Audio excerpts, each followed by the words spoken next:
ऐसा जी मैं जानकर, हे सुजान शिरोमणि, आप मुझे साथ ले लीजिए, यहाँ न छोड़िए। हे स्वामी, मैं अधिक क्या विनती करूं, आप करुणामय हैं और सबके हृदय के अंदर की जानने वाले हैं।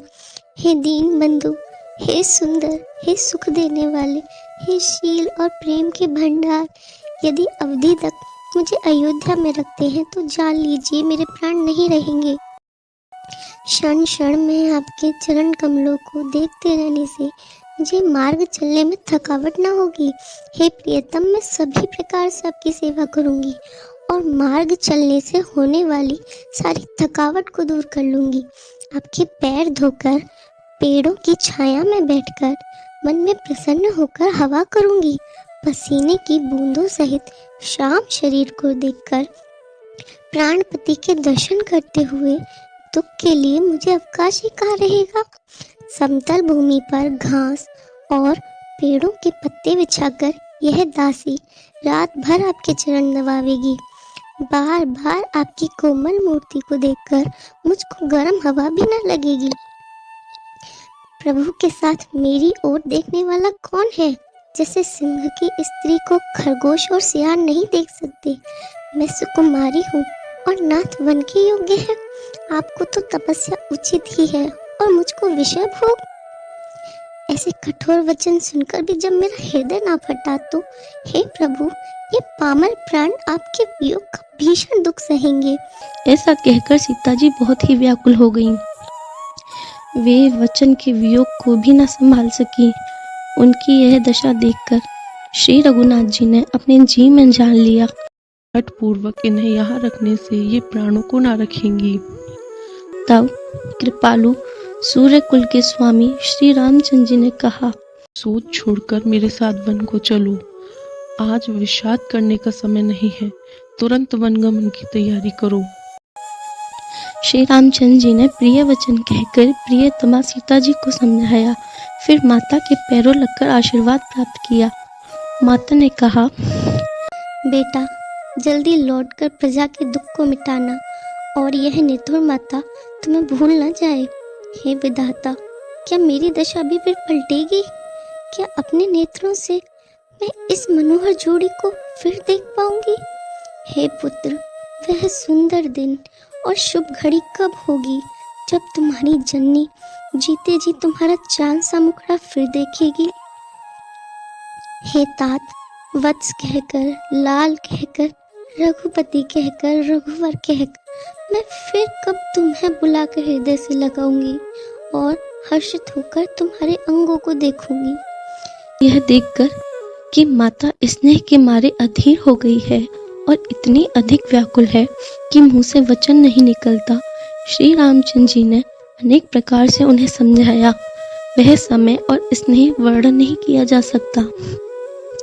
तब जानकी जी सास के पांव लगी और बोली, हे माता, सुनिए, मैं बड़ी ही अभागिनी हूँ।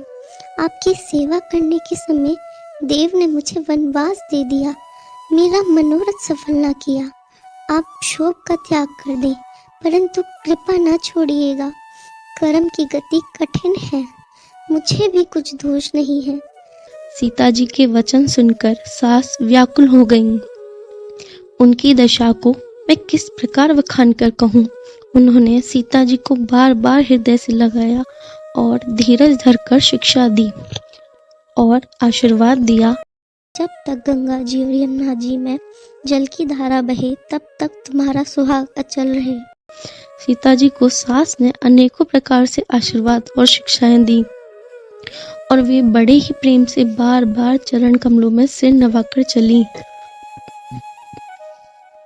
तब लक्ष्मण जी ने ये समाचार पाए। तब वे व्याकुल होकर उदास मुंह उठ दौड़े। शरीर कांप रहा है, रोमांच हो रहा है, नेत्र आंसुओं से भरे हैं। प्रेम से अत्यंत अधीर होकर उन्होंने श्री राम जी के चरण पकड़ लिए। वे कुछ कह नहीं सकते, खड़े खड़े देख रहे हैं, मानो जल से निकाले जाने पर मछली दीन हो गई हो। हृदय में यह सोच है, हे विधाता, क्या होने वाला है? क्या हमारा सब सुख और पुण्य पूरा हो गया? मुझको श्री रघुनाथ जी क्या कहेंगे? घर पर रखेंगे या साथ ले चलेंगे? श्री रामचंद्र जी ने भाई लक्ष्मण जी को हाथ जोड़े और शरीर तथा घर सभी से नाता तोड़े हुए खड़े देखा। तब नीति में निपुण और शील, स्नेह, सरलता और सुख के समुद्र श्री रामचंद्र जी वचन बोले। हे तात, परिणाम में होने वाले आनंद को हृदय में समझकर तुम प्रेमवश अधीर मत हो।